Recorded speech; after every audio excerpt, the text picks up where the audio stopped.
Hey, welcome back everyone. This is Uncle Frank, and I am not a financial advisor, nor is any of the content to be construed as financial advice. This channel is for entertainment purposes only. Okay, so Happy New Year, everybody. Welcome to the first month of 2025, and this is the month of Trump. Only 19 days till January 20th, Inauguration Day. That's also the week the World Economic Forum meets to plan our futures. You know, we'll own nothing, but we'll be happy. Yeah, well, F you and the horse you rode to Switzerland on. But did you know the markets will be closed on Monday, Inauguration Day, because it's also MLK Day. That makes the VIX calls expiring that week on the 22nd even more interesting to me. Notice on the calendar, I have all the VIX Wednesday expiration days for January there, and that's because I trade volatility. So the question is, do the bad actors have something planned for us between now and then? That possibility has me on Swan Watch until Trump moves into the White House and Gary Gensler moves out of the SEC. Tomorrow, Thursday, the 2nd, we'll get initial jobless claims at 8:30 a.m. Eastern Time. That comes out every Thursday morning, and you need to watch it to see if it comes in too hot or too cold. In January, we get ADP employment figures on Wednesday the 8th. The jobs report from the BLS on the 10th. PPI on the 14th, CPI on the 15th, and a rate decision from the Fed on the 29th. Also on the 15th, the U.S. Court of Appeals for the Second Circuit has ordered the SEC to submit its opening brief in its appeal against Ripple Labs by that day, January 15th. This filing marks a crucial point in the years-long case, as the SEC is expected to present detailed legal arguments for its appeal. Ripple's chief legal officer, Stuart Alderoty, emphasized that this appeal is not about whether XRP itself is a security. Both XRP and Bitcoin are uniquely classified with regulatory clarity, standing apart as the only crypto assets definitively not classified as securities, a point the SEC is not challenging in this appeal. Ripple has already filed Form C, outlining the issues it plans to raise in a cross appeal, and Alderoty highlighted that the appeals court will review only the existing record. Quote, the SEC can't submit new evidence or ask us to produce more, he stated, noting this limits the possibility of the back and forth over documents that characterized earlier litigation stages. Uncle Frank, what do you think is going to happen? Well, since this isn't a pump channel, I will tell you to hope for the best, but prepare for the worst.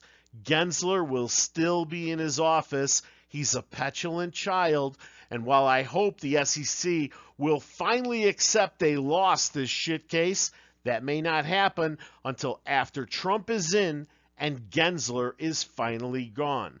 On January 25th, a rare planetary alignment will occur, featuring Mercury, Venus, Mars, Jupiter, and Saturn clustered together after sunset, all visible to the naked eye.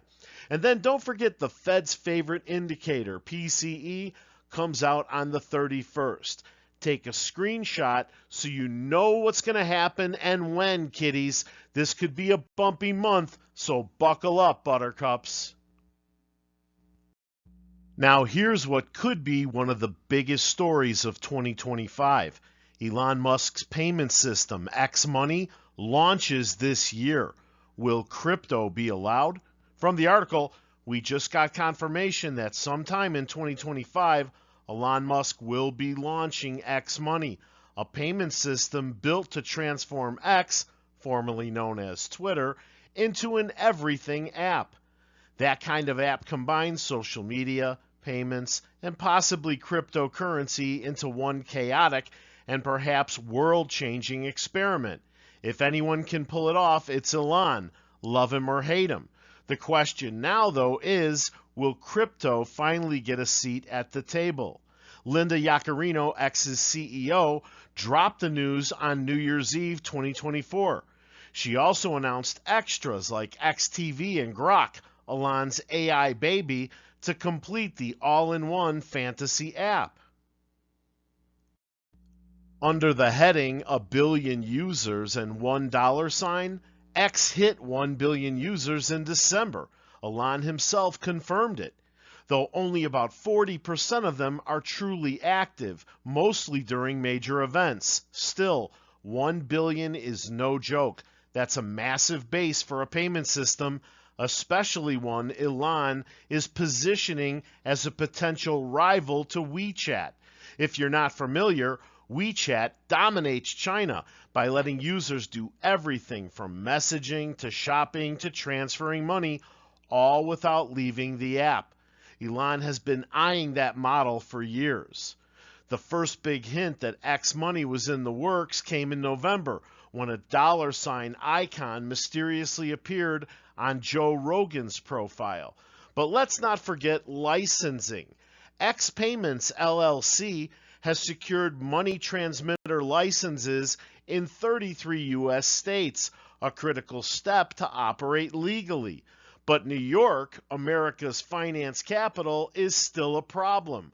Without a license there, X Money won't be able to operate in one of the biggest financial markets in the world. Uncle Frank would like to jump in here and remind everyone just who is approved in New York. Ripple secures New York State approval for RLUSD stablecoin launch. Ripple Labs, under the leadership of CEO Brad Garlinghouse, has achieved this significant milestone. Notice the author fails to mention that little factoid. And now on to the most interesting part, crypto.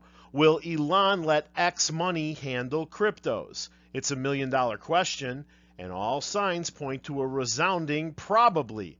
Elon has always had a soft spot for Bitcoin and Dogecoin, so if he does integrate crypto, it's likely going to be one of them. There's also chatter about stable coins like USDC. Coinbase's CEO, Brian Armstrong, thinks that USDC could be a perfect fit for X Money, thanks to their stability. They're ideal for everyday transactions. Meanwhile, in 2021, Elon pulled the plug on Bitcoin payments for Tesla, blaming the environmental effects of mining.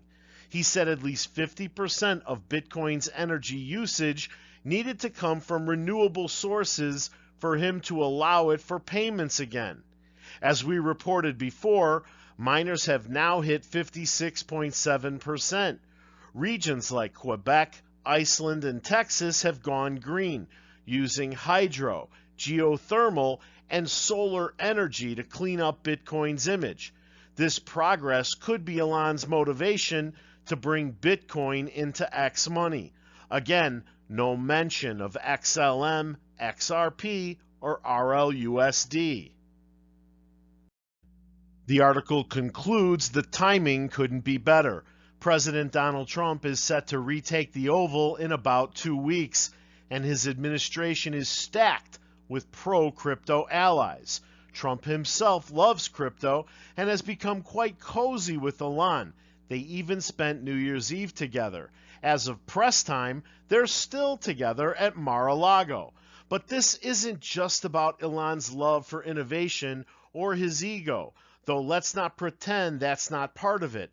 X Money could change the world. Peer-to-peer payments will likely be a core feature, similar to Venmo or PayPal. The difference?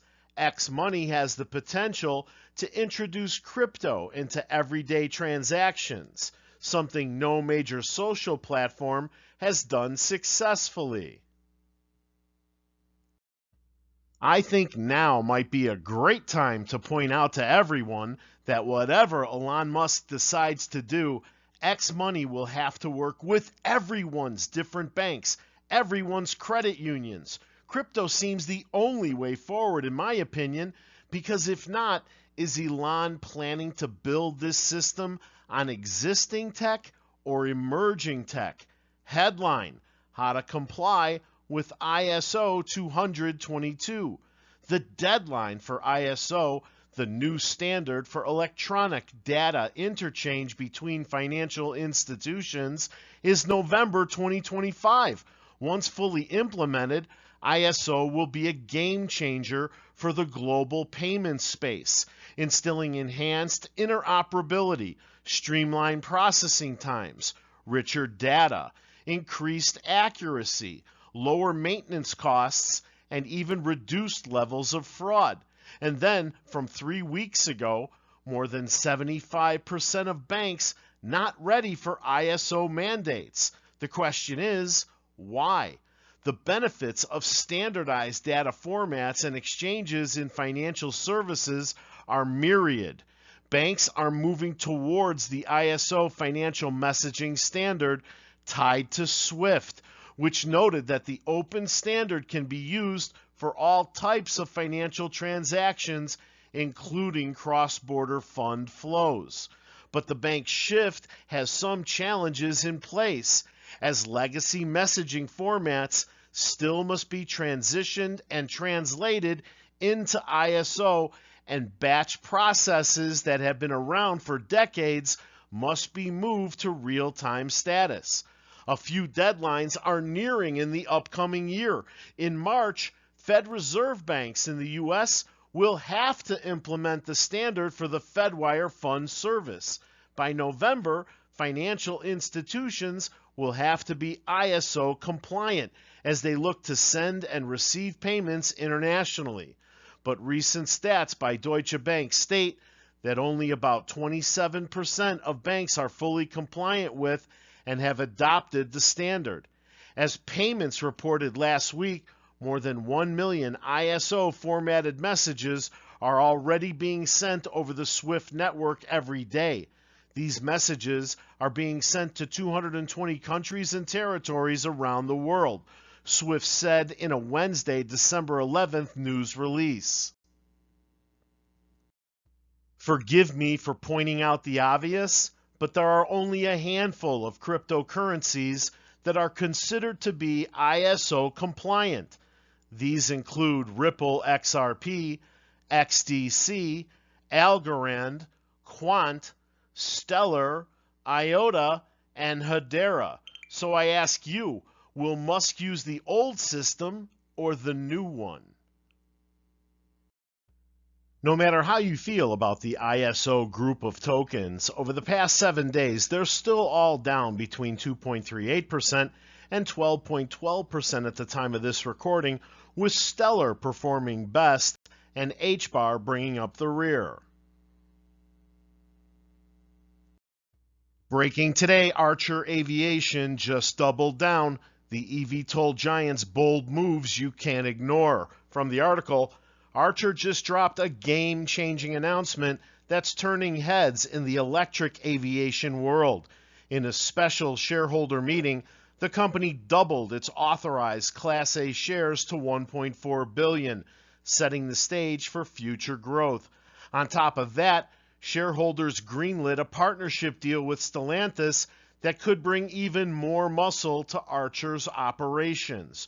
Sure, the stock slid over 9% on Monday, but don't let that fool you. Archer is still up 75% this year. It's clear investors are betting on the company's long-term runway. But it's not just about the numbers. Archer is locking in its position as a regulatory powerhouse. The company announced new rules to cap foreign voting stock at 25% and require 2/3 of its board to be U.S. citizens. These changes, designed to comply with U.S. air carrier laws, show Archer isn't just flying under the radar. It's playing by the rules to scale globally. With a rock-solid balance sheet, more cash than debt, and a current ratio of 6.03, Archer is financially primed to take off. Then there's the operational side, and here's where it gets exciting. Archer's newly completed ARC facility will start pumping out its all-electric Midnight aircraft in 2025 with plans to produce 650 units a year by 2030. Add to that a defense-focused partnership with Anduril Industries and a groundbreaking move to launch air taxi operations in the Middle East and North Africa, and you've got a company redefining the future of transportation. Archer isn't just building an aircraft, it's building a legacy. This is not investment advice. I am not an investment advisor. I will never tell you to buy, sell, or hold any security or cryptocurrency. But this is not just an eVTOL manufacturer anymore. This is also an eVTOL operator and now an eVTOL defense contractor. Hey, I want to thank you for watching, and please remember to hit the like button after this slide if you enjoyed the presentation. Subscribe to the channel and set the alert so you're notified when I have new information to share. See you at the bell.